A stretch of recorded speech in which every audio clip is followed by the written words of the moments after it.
ഗദോന്മർദ്ദേ തസ്മിൻ തവ ഖലു ഗദായാം ദിദിഭുവോ ഗദാഘാതാദ് ഭൂമൗ ഝടിതി പതിതായാം അഹഹബോഹോ മൃദുസ്മേരാസ്യസ്ത്വം ധനുജകുലനിർമൂലനചണം മഹാചക്രം സ്മൃത്വാ കരഭുവി ദധാനോരുരുചിഷേ.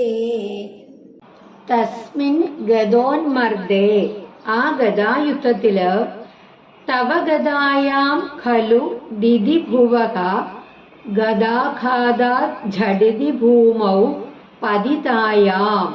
അതായത് അങ്ങയുടെ ഗദയാകട്ടെ ദൈത്യന്റെ ഗദ കൊണ്ടുള്ള അടിയേറ്റിട്ട് പെട്ടെന്ന് നിലത്ത് വീണുപോയപ്പോഴോ അഹഹ ഭോഹോ മൃദുസ്മേരസ്യാഹ ത്വം.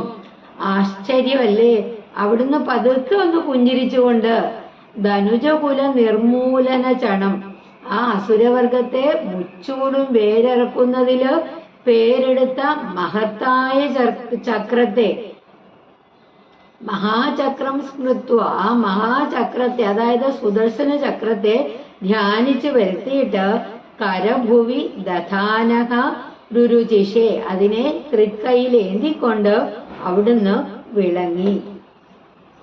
അതായത് ആ ഗദായുദ്ധത്തിങ്കല അങ്ങയുടെ ഗദ അസുരന്റെ ഗദ കൊണ്ടുള്ള അടിയേറ്റിട്ട് പെട്ടെന്ന് നിലത്തു വീണ സമയത്ത് അത്ഭുതം എന്നേ പറയേണ്ടു. നിന്തിരുവടി പതുക്കെ ഒന്ന് പുഞ്ചിരിച്ചുകൊണ്ട് അസുരവർഗത്തെ എമ്പാടും പേരിറക്കുന്നതില് പേരെടുത്ത മഹത്തായ ആ സുദർശന ചക്രത്തെ ധ്യാനിച്ചു വരുത്തി. എന്നിട്ട് അത് തൃക്കൈകളിൽ ഏന്തിക്കൊണ്ട് അവിടുന്ന് അങ്ങനെ ശോഭിച്ചു.